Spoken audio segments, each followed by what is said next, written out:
नमस्ते दर्शकों, आइए जान लेते हैं उत्तर प्रदेश की बड़ी और काम की खबरें सिर्फ 10 मिनट में। उससे पहले आप यह वीडियो कहां से देख रहे हैं हमें कमेंट में जरूर बताएं।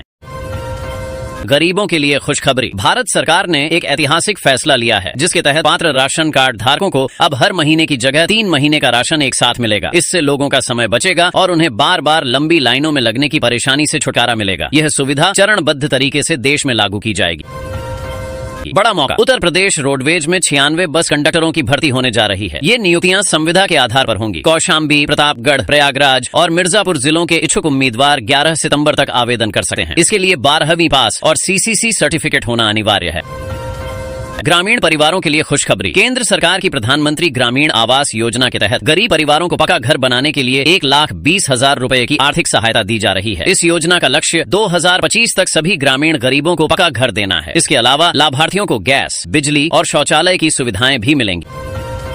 उत्तर प्रदेश में विवाहित बेटियों को अपिता की कृषि भूमि में बराबरी का अधिकार मिलने जा रहा है। यूपी राजस्व संहिता 2006 में संशोधन का प्रस्ताव तैयार हो गया है। इस बदलाव से अब विवाहित और अविवाहित बेटियों में कोई भेदभाव नहीं रहेगा और सभी को पिता की संपत्ति में समान हक मिलेगा। इस फैसले को महिला सशक्तिकरण की दिशा में एक बड़ा कदम माना जा रहा है। किसानों के लिए जरूरी खबर। PM किसान सम्मान निधि योजना की 21वीं किस्त पाने के लिए किसानों को कुछ जरूरी काम करवाने होंगे। इसमें eKYC, भू सत्यापन और बैंक खाते को आधार से लिंक करवाना शामिल है। आपदा की खबर। उत्तर प्रदेश के कई जिलों में बाढ़ का कहर जारी है। आगरा में यमुना नदी ने 47 साल का रिकॉर्ड तोड़ दिया है, जिससे 57 गांव और 32 कॉलोनियां प्रभावित हुई हैं। प्रयागराज और वाराणसी में गंगा और यमुना खतरे के निशान के करीब बह रही है, जिससे लाखों लोग प्रभावित हुए हैं। विभिन्न जिलों में डूबने से कई लोगों की जान भी गई है। लोगों के लिए राहत भरी खबर। उत्तर प्रदेश के सरकारी अस्पतालों में अब अगर कोई डॉक्टर बाहर की ब्रांडेड दवा लिखता है तो उसकी तुरंत शिकायत की जा सकेगी। इसके लिए सभी अस्पतालों में एक हेल्पलाइन नंबर के साथ बोर्ड लगाया जाएगा। शासन ने जेनरिक दवाएं लिखने के सख्त निर्देश दिए हैं। युवाओं के लिए सुनहरा मौका। रेलवे में 32,438 ग्रुप डी पदों की भर्ती परीक्षा का शेड्यूल जारी हो गया है। परीक्षा 17 नवंबर से शुरू होकर दिसंबर के अंत तक चलेगी। इच्छुक उम्मीदवार RRB बिलासपुर की वेबसाइट rrbbilaspur.gov.in पर आधिकारिक नोटिस देख सकते हैं। युवाओं के लिए खुशखबरी। योगी सरकार ने खुद का कारोबार शुरू करने के लिए मुख्यमंत्री युवा उद्यमी योजना शुरू की है, जिसके तहत युवाओं को 5 लाख रुपए तक का ब्याज मुक्त लोन और ट्रेनिंग दी जा रही है। यह योजना फरवरी 2025 में शुरू हुई थी और अब तक 2 लाख से ज्यादा आवेदन आ चुके हैं, जिनमें से 52,000 से अधिक को मंजूरी मिल चुकी है। इस योजना का उद्देश्य युवाओं को आत्मनिर्भर बनाना और रोजगार के अवसर पैदा करना है। लोगों के लिए बुरी खबर। उत्तर प्रदेश में बिजली का बिल बढ़ सकता है। राज्य विद्युत नियामक आयोग के नए टैरिफ के कारण पावर कॉर्पोरेशन पर 1,000 करोड़ रुपए का अतिरिक्त बोझ आएगा। इसका सीधा असर उपभोक्ताओं पर पड़ेगा और आने वाले वर्षों में बिजली की दरों में बढ़ोतरी हो सकती है। किसानों के लिए खुशखबरी। SBI ने पशुपालन के लिए एक नई लोन योजना शुरू की है। इसके तहत गाय के लिए 70,000 रुपए और भैंस के लिए 80,000 रुपए तक का लोन मिलेगा। यह लोन दूध उत्पादन बढ़ाने और ग्रामीण अर्थव्यवस्था को मजबूत करने में मदद करेगा, जिससे किसानों की आय बढ़ेगी। एक बहुत बड़ा फैसला। सहारा इंडिया के निवेशकों के लिए पैसों की वापसी की प्रक्रिया शुरू हो गई है। सुप्रीम कोर्ट के आदेश के बाद सहारा इंडिया रिफंड प्रक्रिया 2025 के तहत निवेशकों को उनका पैसा वापस मिल रहा है। इस योजना को सरल बनाने के लिए CRCS सहारा रिफंड पोर्टल लॉन्च किया गया है, जहां निवेशक ऑनलाइन आवेदन करके सीधे अपने बैंक खाते में पैसा प्राप्त कर सकते हैं। सरकार के लिए चिंता की खबर। गोरखपुर मंडल में 39,135 ऐसे पति पत्नी की पहचान की गई है जो नियमों के विरुद्ध जाकर PM किसान सम्मान निधि का दोहरा लाभ ले रहे थे। अब तक 27,268 ऐसे लाभार्थियों का नाम हटा दिया गया है और उनसे ली गई अतिरिक्त धनराशि की वसूली भी की जाएगी। युवाओं के लिए खुशखबरी। यूपी में सहकारिता विभाग में 5,000 पदों पर भर्ती की अनुमति मिल गई है। यह भर्ती IBPS की ऑनलाइन परीक्षा के जरिए की जाएगी। सरकार ने विभाग को रिक्त पदों का ब्यौरा जल्द से जल्द भेजने का निर्देश दिया है। लोगों के लिए बड़ी खबर। कानपुर में बारिश से हुए जल भराव और ट्रैफिक जाम को लेकर मेयर प्रमिला पांडे ने मेट्रो निर्माण कार्य पर नाराजगी जताई है। उन्होंने कहा कि मेट्रो की वजह से पूरा इलाका नरक बन गया है और गोविंद नगर से विजयनगर तक सब बर्बाद हो गया है। उन्होंने नगर निगम को पानी निकालने के लिए तुरंत मोटर लगाने का निर्देश दिया। युवाओं के लिए एक और मौका। रेलवे पैरामेडिकल भर्ती के लिए आवेदन की अंतिम तिथि को बढ़ाकर 18 सितंबर 2025 कर दिया गया है। यह भर्ती कुल 434 पदों के लिए है, जिसका उद्देश्य योग्य उम्मीदवारों को रेलवे में नौकरी का मौका देना है। भयावह खबर। उत्तर प्रदेश में मानसून का कहर जारी है। कमजोर होने के बजाय मानसून और मजबूत हो गया है, जिससे कई जिलों में स्थिति और बिगड़ गई है। मौसम विभाग ने 56 जिलों के लिए बारिश का येलो अलर्ट जारी किया है। गंगा और यमुना जैसी नदियां खतरे के निशान के ऊपर बह रही हैं, जिससे कानपुर, हरदोई, चित्रकूट, प्रयागराज और आगरा जैसे जिलों में बाढ़ का संकट गहरा गया है। आगरा में बाढ़ देखने गए 3 दोस्त डूब गए, जिसमें से एक की मौत हो गई। यूपी के लखनऊ में एक चौंकाने वाला मामला सामने आया है, जहां साइबर ठगों ने एक रिटायर्ड आईएएस अधिकारी को डिजिटल अरेस्ट करके उनसे 12 लाख रुपए की ठगी कर ली। ठगों ने खुद को पुलिस अधिकारी बताकर उन्हें मनी लॉन्ड्रिंग के मामले में फंसाया और 2 दिनों तक उन्हें वीडियो कॉल पर अरेस्ट रखा। घोटाले की बड़ी खबर। उत्तर प्रदेश के स्वास्थ्य विभाग में एक बड़ा घोटाला सामने आया है, जहां एक व्यक्ति ने अर्पित सिंह के नाम से 6 अलग अलग जिलों में एक्सरे टेक्नीशियन की नौकरी की और सालों तक वेतन उठाया। लखनऊ के वजीरगंज थाने में इस मामले में धोखाधड़ी और जालसाजी का मुकदमा दर्ज कर लिया गया है।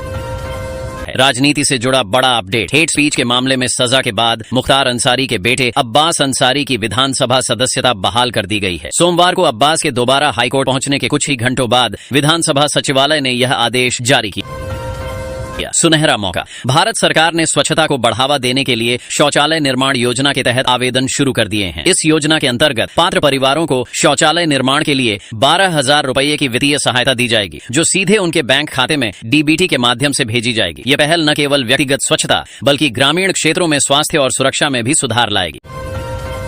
एक और बड़ा फैसला। उत्तर प्रदेश सरकार ने राज्य में निवेश और उद्योग को बढ़ावा देने के लिए यूनिफाइड बिल्डिंग बायलॉज लागू करने की तैयारी कर ली है। इस नए नियम के तहत उद्यमियों को पूरे प्रदेश में एक जैसे कानून के तहत जमीन और नक्शा पास कराने की सुविधा मिलेगी। इससे न सिर्फ समय और पैसे की बचत होगी, बल्कि भ्रष्टाचार पर भी लगाम लगेगी और खाली पड़ी जमीनों पर नए उद्योग लगाए जा सकेंगे। पंजाब नेशनल बैंक घोटाले के आरोपी मेहुल चौकसी को भारत लाने की कोशिशें तेज हो गई हैं। बेल्जियम में गिरफ्तारी के बाद भारत सरकार ने वहां की सरकार को आश्वासन पत्र भेजा है। इस पत्र में बताया गया है कि अगर चौकसी को भारत लाया जाता है तो उसे मुंबई की आर्थर रोड जेल में रखा जाएगा और सभी जरूरी सुविधाएं दी जाएंगी। Golden opportunity. Uttar Pradesh police में सब इंस्पेक्टर, एसआई और प्लाटून कमांडर के पदों पर भर्ती के लिए आवेदन करने की आखिरी तारीख 11 सितंबर है। इच्छुक और योग्य उम्मीदवार जल्द से जल्द यूपीपीआरपीबी की आधिकारिक वेबसाइट पर जाकर आवेदन कर सकते हैं।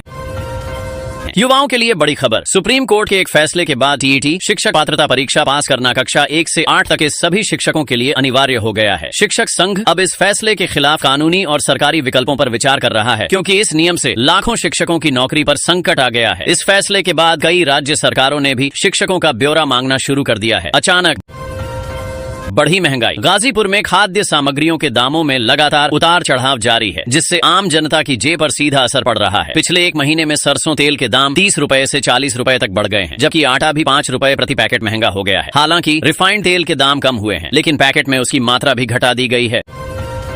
बहुत बड़ा फैसला। मिर्जापुर के विंध्याचल रेलवे स्टेशन का नाम बदलकर अब विंध्याचल धाम रेलवे स्टेशन कर दिया गया है। पीडब्ल्यूडी के प्रमुख सचिव ने इस संबंध में निर्देश जारी किए हैं। यह बदलाव मां विंध्यवासिनी के दर्शन के लिए आने वाले श्रद्धालुओं की सुविधा के लिए किया गया है।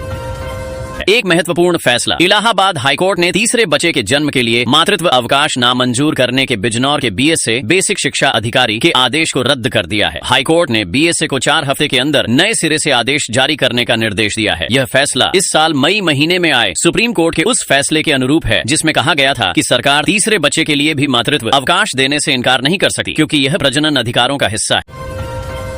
किसानों के लिए खुशखबरी। एसबीआई ने पशुपालन के लिए एक नई लोन योजना शुरू की है। इसके तहत 2 लाख से 10 लाख रुपए तक का लोन दिया जा रहा है, जिस पर 25% की सब्सिडी और 7% की शुरुआती ब्याज दर मिलेगी। यह योजना पशुपालन को व्यवसाय बनाने वाले लोगों की मदद करेगी। अहम फैसला। उत्तर प्रदेश सरकार सेमीकंडक्टर और डेटा सेंटर जैसे महत्वपूर्ण क्षेत्रों में ताइवान के साथ साझेदारी करने जा रही है। इन्वेस्ट यूपी और ताइवानी निवेशकों के बीच हुई बैठक में इस पर चर्चा हुई। जल्द ही यूपी का एक प्रतिनिधिमंडल ताइवान का दौरा करेगा।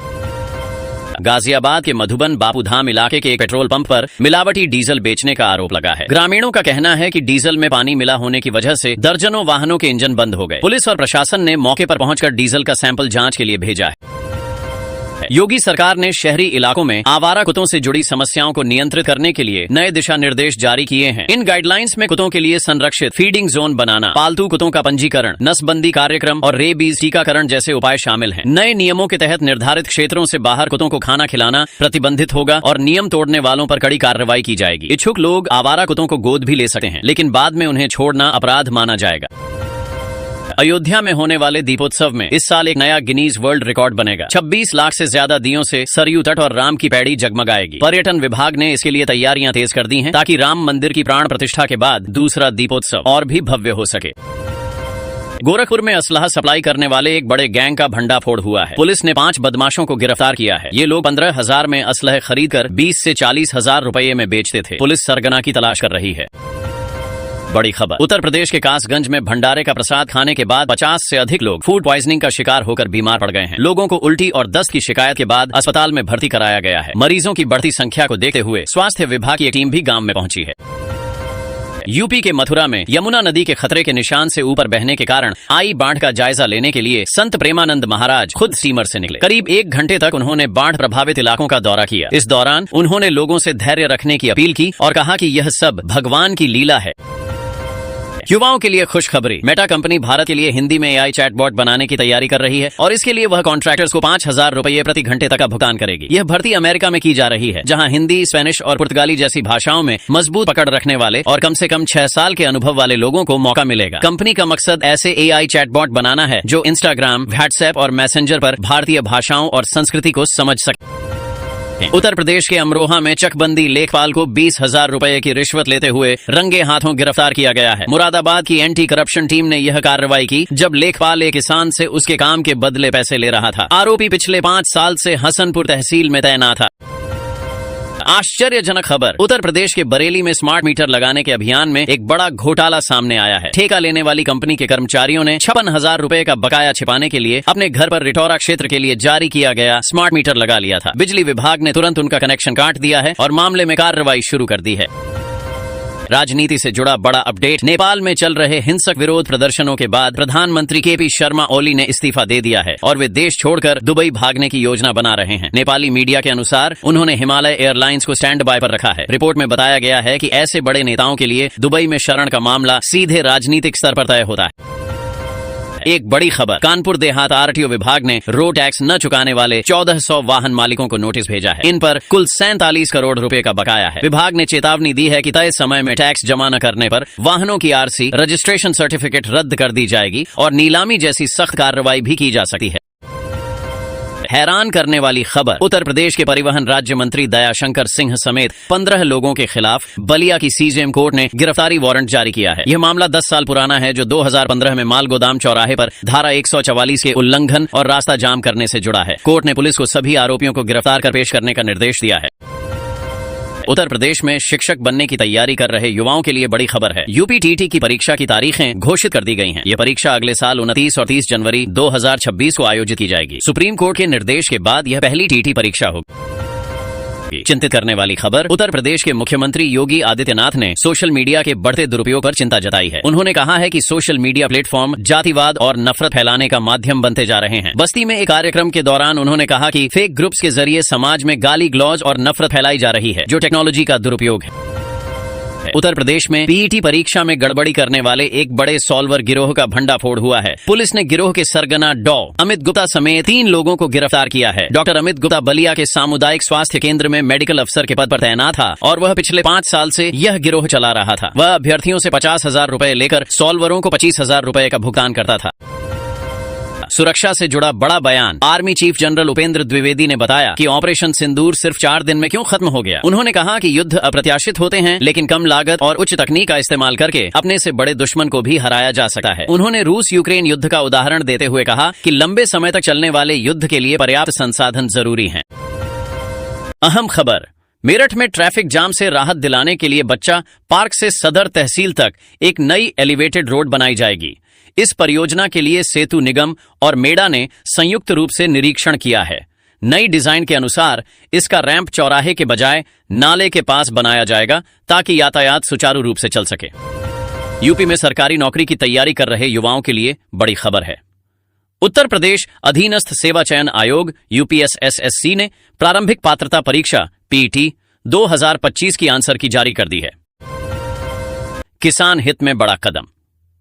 उत्तर प्रदेश में भारतीय किसान संघ ने किसानों की विभिन्न समस्याओं को लेकर मुख्यमंत्री को ज्ञापन सौंपा है। संघ ने गन्ने का मूल्य 500 रुपए प्रति क्विंटल करने, बाढ़ से बर्बाद हुई फसलों के लिए मुआवजा देने और निराश्रित पशुओं की समस्या का समाधान करने की मांग की है। चेतावनी दी गई है कि अगर मांगें पूरी नहीं हुई तो आंदोलन किया जाएगा। युवाओं के लिए खुशखबरी। उत्तर प्रदेश सरकार ने युवाओं को रोजगार प्रदान करने और सड़क सुरक्षा को मजबूत करने के लिए एक नई योजना शुरू की है।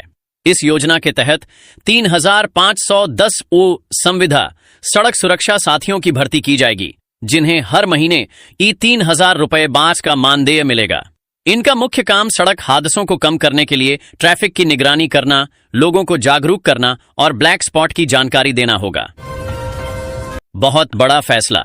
उत्तर प्रदेश सरकार ने गरीब बच्चों को निजी स्कूलों में मुफ्त प्रवेश दिलाने के लिए नियमों को और सख्त कर दिया है। अब यह प्रक्रिया पूरी तरह से ऑनलाइन होगी और इसके लिए माता पिता व बच्चों का आधार कार्ड अनिवार्य बन होगा। इसके साथ ही जिला स्तर पर डीएम की अध्यक्षता में एक समिति का भी गठन किया गया है जो पूरी प्रक्रिया की निगरानी करेगी।